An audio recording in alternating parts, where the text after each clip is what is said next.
প্রিয় ওসমান হাদি, তোমাকে আমরা বিদায় দিতে আসি নাই এখানে।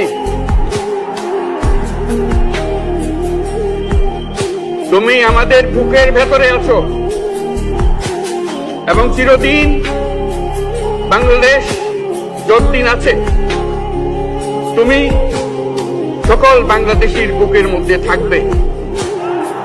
এটা কেউ সরাতে পারবে না। আমরা আজকে তোমাকে প্রিয় হাদি বিদায় দিতে আসিনি। আমরা তোমার কাছে আমরা ওয়াদা করতে এসেছি। তুমি যা বলে গেছো সেটা যেন আমরা পূরণ করতে পারি, সেই ওয়াদা করার জন্য আমরা একত্র হয়েছি। সেই ওয়াদা শুধু আমরা নয়, পুরুষানুক্রমে বাংলাদেশের সব মানুষ পূরণ করবে। সেই ওয়াদা করার জন্যই আমরা তোমার কাছে আজকে এসেছি, সবাই মিলে যে যেখানে আছি। আমরা তোমার যে মানব প্রেম, তোমার যে ভঙ্গি, মানুষের সঙ্গে উঠা বসা, তোমার যে রাজনৈতিক দৃষ্টিভঙ্গি, সবাই প্রশংসা করছে।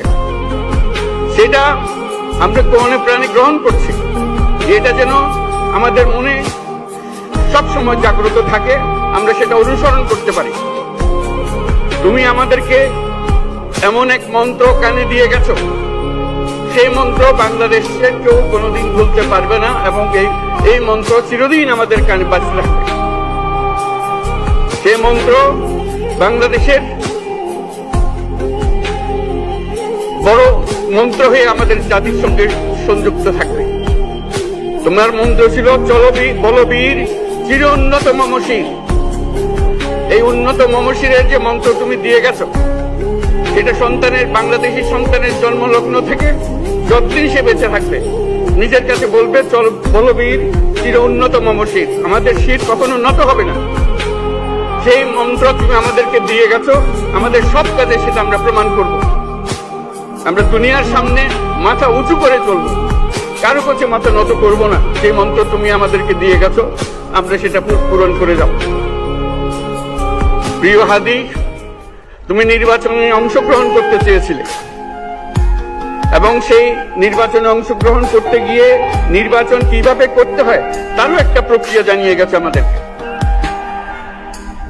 সেই প্রক্রিয়া যেন আমরা সবাই মিলে গ্রহণ করি, যে কিভাবে প্রচারণা কার্য চালাতে হয়, কিভাবে মানুষের কাছে যেতে হয়, কিভাবে মানুষকে কষ্ট না দিয়ে তার বক্তব্য প্রকাশ করতে হয়।